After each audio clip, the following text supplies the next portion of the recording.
धन्यवाद.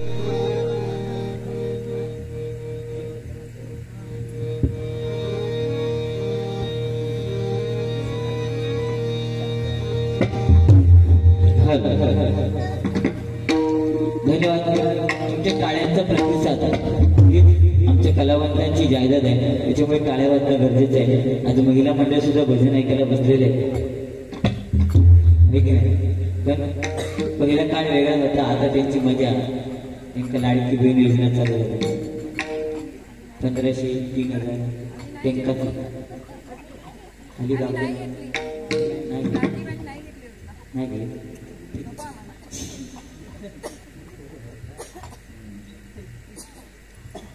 पण आज महिलांसाठी दिवस चांगले आलेले आहेत. पण ही लाडकी बहीण योजना येण्यापेक्षा त्यांच्यासाठी सुरक्षा योजना येणे गरजेचं आहे.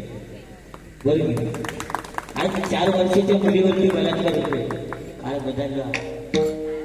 5 वर्षाच्या मुलीवरती बलात्कार होतोय, त्यांच्यासाठी योजना कोणती येणं गरजेचं आहे, तर ती सुरक्षा योजना येणं गरजेचं आहे. बरोबर. बाकी काय पैसे बिशे काय विषयच नाही. पर्स एवढी मोठी असतात, एवढ्या मोठी पर्स मध्ये भरपूर पैसे असतात, पण जर खर्च करतो असतो ना तर बायको वाग सांगणार एवढेशा पाकडात पैसे द्यावा. म्हणजे माझे स्वतःचे पैसे सांगतो, एवढेशा पाकडातले पैसे खर्च होते.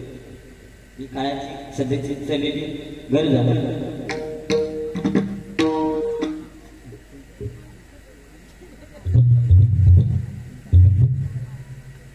सन्माननीय आमचे भजनी बुवा सत्यवान सावंत यांचे वडील तुकाराम गणपत सावंत यांच्या स्मरणार्थ हे 201 रुपयाचं बहुमूल्य असं पारितोषिक आलेले स्वीकार करते. आभार मानतो. धन्यवाद. रूपाच्या धनाचा अनुभव, कारण भक्ती कशी असायला पाहिजे बघा. कारण वडिलांच्या आज्ञेवर ज्यांनी आईचं मुंडकं छाटलं ते प्रभू परशुराम, आणि आईच्या आज्ञेवरून बापाला घरात यायला दिलं नाही तो गणपती गजानन. ही भक्ती अशी असायला पाहिजे. पण आता भक्तीच नाही राहिली आहे. आता मंदिराकडून जरी आम्ही गेलो ना गाडी घेऊन, तरी आम्ही मन वाजणार की देव सांगतात तसंच जातं की नाही.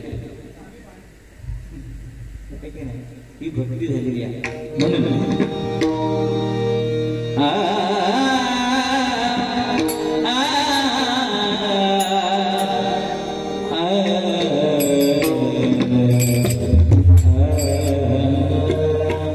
देवाची द्वारी उभा क्षण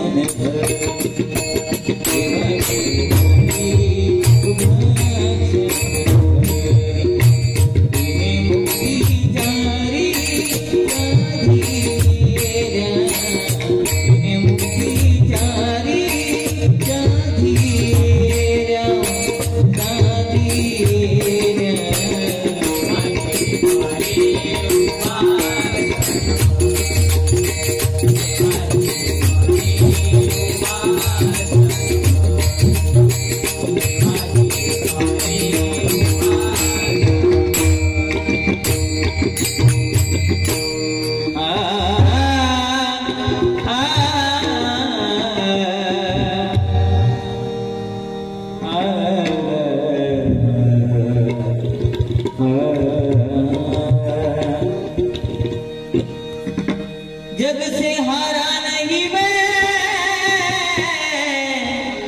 खुद से हारा हुआ। माँ जीना जीना जीना रे उड़ा हुआ